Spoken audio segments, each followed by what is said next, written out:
السلام علیکم، میرا نام ہے Rahul this and welcome back to break down with others. تو یار آج ہم لوگ بات کریں گے ہٹلر کے بارے میں کہ ہٹلر کا جرمنی میں کیسے رائز ہوا، اور خاص طور پر یہ کہ ہٹلر نے جرمنی کی عوام کو کس طرح مینوپولیٹ کیا، اور جب 60 لاکھ یہودیوں کو مارا جا رہا تھا تو جرمنی کی عوام کیوں سو رہی تھی۔ تو آئیے اس ویڈیو میں ڈیٹیل میں ڈسکس کرتے ہیں ہٹلر کے رائز کو۔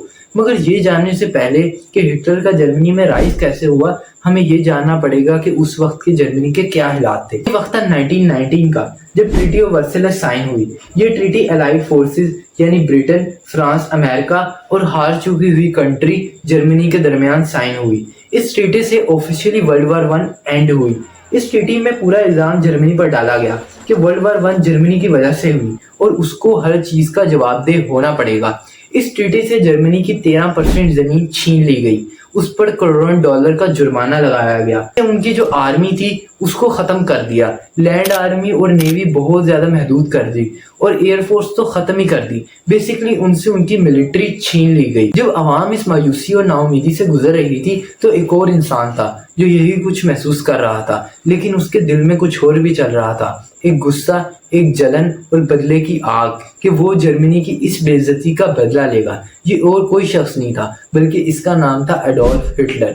ہٹلر اس وقت ایک ٹوٹ چکا ہوا فوجی تھا جو اپنی آنکھوں سے جرمنی کو برباد ہوتا دیکھ رہا تھا۔ اس نے اپنے آپ سے وعدہ کیا کہ وہ جرمنی کو دوبارہ مہان بنائے گا، اور یہیں سے شروع ہوتی ہے پروپیگنڈا اور مینوپولیشن کی کہانی۔ 1919 میں ہٹلر نے اپنی سیاسی جرنی کا آغاز کیا جب وہ جرمن ورکر پارٹی DAP میں شامل ہوا۔ یہ وہی پارٹی تھی جو بعد میں جا کر نازی پارٹی بنی۔ اس پوائنٹ سے ہٹلر نے نفرت بھری تقاریریں کرنا شروع کر دی، جہاں وہ یہودیوں اور کمیونسٹ کو جرمنی کی بربادی کا ذمہ دار ٹھہراتا تھا۔ اس وقت کی جرمن سوسائٹی پہلے ہی ورلڈ وار 1 کے بعد ڈپریشن، بے روزگاری اور نیشنل شیم سے گزر رہی تھی۔ ہٹلر نے انہی فیلنگز کا فائدہ اٹھایا۔ اس نے سمپل سی بات کی کہ آپ کے جتنے بھی مسائل ہیں نا، اس کا ذمہ دار یہودی اور کمیونسٹ ہیں، ان کو ختم کر دو تو آپ کے سارے مسائل ختم ہو جائیں گے۔ سیدھے سے نیریٹو نے لوگوں کو بہت امپریس کیا اور لوگ ہٹلر کی طرف اٹریکٹ ہونے لگے۔ لیکن یہودی دشمنی، اینٹی سیمیٹزم، یہ کوئی ایسی چیز نہیں تھی جو ہٹلر نے خود ایجاد کی تھی، بلکہ یہ جرمن سوسائٹی میں بہت پہلے سے تھی۔ بلکہ یہ کہنا چاہیے کہ یہ یورپ میں بہت پہلے سے موجود تھی، کیونکہ یورپ پریڈومیننٹلی کرسچنز ہے۔ کرسچنز میں بہت دیر سے ایک روایت رہی تھی کہ جو حضرت عیسیٰ کے قتل کے ذمہ دار ہیں نا، وہ یہودی ہیں، اور اس بیس پر یورپ میں یہودیوں کے ساتھ ڈسکریمنیشن کیا جاتا تھا۔ اوپر سے جرمنی میں جو زیادہ تر یہودی تھے وہ بینکنگ اور فائنانس کے سیکٹر میں تھے، تو لوگوں نے یہ بات پھیلانا شروع کر دی کہ یہ یہودی لالچی ہوتے ہیں اور یہ جرمنی کی اکانومی کو سیکریٹلی کنٹرول کر رہے ہیں۔ پھر آئی اسٹیب ان دا بیک میتھ، یہ ایک پاورفل تھیوری تھی جو ورلڈ وار 1 کے بعد جرمنی میں مشہور ہوئی۔ اس کے مطابق جرمنی جنگ میں ہار نہیں رہا تھا، بلکہ یہ کہا گیا کہ ہم تو جنگ میں جیت رہے تھے، مگر برلن میں بیٹھے کچھ پولیٹیشنز، کچھ کمیونسٹ اور خاص طور پر یہودیوں نے جرمنی کے خلاف سازش کی ہے، اور اسی وجہ سے ورلڈ وار 1 میں جرمنی ہارا ہے۔ یہ ایک جھوٹ تھا، لیکن لوگوں نے اس پر یقین کرنا شروع کر دیا کیونکہ وہ اپنی ہار کی ذمہ داری کسی دوسرے پر ڈالنا چاہتے تھے، اور ہٹلر نے بھی اسی چیز کو اپنی اسپیچز کا ایک سینٹرل حصہ بنایا۔ 1923 میں ہٹلر اور اس کی پارٹی، جو اس وقت تک نازی پارٹی بن چکی تھی، جرمنی کی سرکار کو پہلی دفعہ گرانے کی کوشش کی۔ اس کو ہم بیرحال پش بھی کہتے ہیں، لیکن برے پلاننگ اور پبلک سپورٹ نہ ہونے کی وجہ سے یہ سازش ناکام ہوگی۔ ہٹلر کو گرفتار کر لیا گیا اور 5 سال کی سزا سنائی گئی، لیکن اس نے صرف 9 مہینے ہی جیل میں گزارے۔ اس دوران اس نے کتاب لکھی جس کا نام تھا مین کامف۔ یہ اس کی صرف آٹو بایوگرافی نہیں تھی، بلکہ یہ ایک ایسی کتاب تھی جس میں ہٹلر نے اپنے تمام نظریات کی وضاحت کی تھی، جسے اس نے آگے جا کر اپنے ایکشنز کو جسٹیفائی کرنے کے لیے استعمال کیا۔ اس کتاب میں اس کا جو سب سے اہم پیغام تھا وہ تھا آریان سپریمیسی۔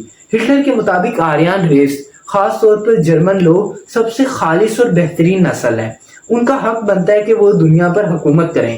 اس سوچ کے تحت اس نے یہ بھی کہا کہ جرمنز کے لیے پھلنے اور پھولنے کی جگہ کم پڑ گئی ہے، انہیں اور ملکوں کو فتح کرنا پڑے گا، پھر چاہے اس کے لیے انہیں جنگ ہی کیوں نہ کرنی پڑے۔ اس کا تیسرا نظریہ تھا کہ جمہوریت ایک بیکار چیز ہے، لوگوں کو جمہوریت کی ضرورت نہیں ہے، بلکہ ایک اسٹرانگ لیڈر کی ضرورت ہے جس کو کوئی چیلنج نہ کر سکے۔ اور سب سے آخر اور خطرناک سوچ کہ جرمنی کے تمام مسائل کے ذمہ دار یہودی اور کمیونسٹ ہیں، اور ان کا خاتمہ ضروری ہے۔ اب باری تھی ان کتابی خیالات کو عملی جامہ پہنانے کی، اور پھر 1933 میں ہٹلر جرمنی کا چانسلر بنتا ہے، جلد ہی اپنے ہاتھ میں پاور کو کنسولیڈیٹ کرنا شروع کرتا ہے۔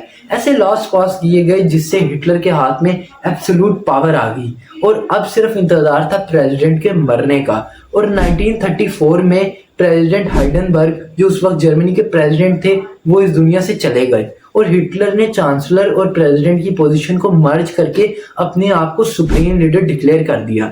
مگر جرمنی کی عوام کو اس سے کوئی خاص مسئلہ نہیں تھا، کیونکہ برین واشنگ پہلے سے ہی شروع ہو گئی تھی۔ اور یہیں پر ہماری کہانی میں انٹری ہوتی ہے جوزف گوبلز کی، جو اس وقت نازی رجیم کے پروپیگنڈا منسٹر تھے۔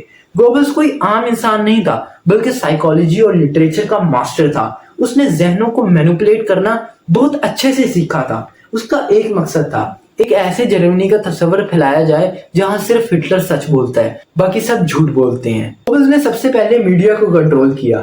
ہر نیوز پیپر پر نازی کا ہاتھ تھا، ہر ریڈیو سٹیشن صرف ہٹلر کا پیغام ہی سناتا تھا، ٹی وی اور سینما میں صرف وہی فلمیں دکھائی جاتی جو یہودیوں کو ولن اور ہٹلر کو ہیرو دکھاتی۔ وہ کہتا تھا کہ ہمارے پاس انقلاب کے لیے میڈیا کا ہتھیار ہے۔ ایک فیمس مووی بھی آئی اس وقت جس کا نام تھا دا اٹرنل جو۔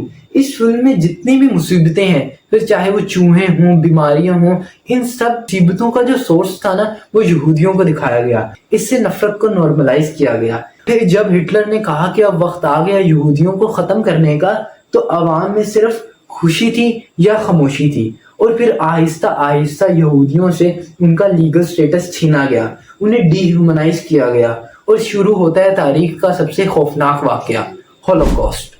اس کی شروعات ہوتی ہے 9 نومبر 1938 کو، جسے ہم night of the broken glass بھی کہتے ہیں۔ اس رات نازی جرمنی نے یہودیوں کے خلاف ایک بیانیہ بنایا اور ایک پلان کے تحت وائلنس کا آغاز کیا۔ جرمنز نے یہودی لوگوں کی دکانوں، سکولوں، عبادت گاہوں کو توڑ پھوڑ کر دیا گیا، دکانیں لوٹی گئیں، آگ لگا دی گئیں، اور سڑکوں پر صرف خون تھا۔ صرف 2 دنوں میں تقریباً 100 یہودیوں کو قتل کر دیا گیا، اور 30,000 یہودی مردوں کو گرفتار کر کے کنسنٹریشن کیمپ بھجوا دیا گیا۔ یہ نازی کی ایک پوری سوچی سمجھی اسٹریٹجی تھی۔ نازی نیوز پیپر نے اس واقعے کو سیلیبریٹ کیا۔ گوبلز کا بیان آیا کہ یہ جوش پرابلم کا فائنل سولوشن ہوگا اور یہ سرکاری پالیسی بنے گا۔ کئی جرمنز نے اخبارات میں پڑھا کہ کیمپس میں ٹارچر، ایبیوز اور حتیٰ کہ قتل بھی ہو رہے تھے، لیکن زیادہ تر نے اسے صحیح سمجھا اور خاموش رہے۔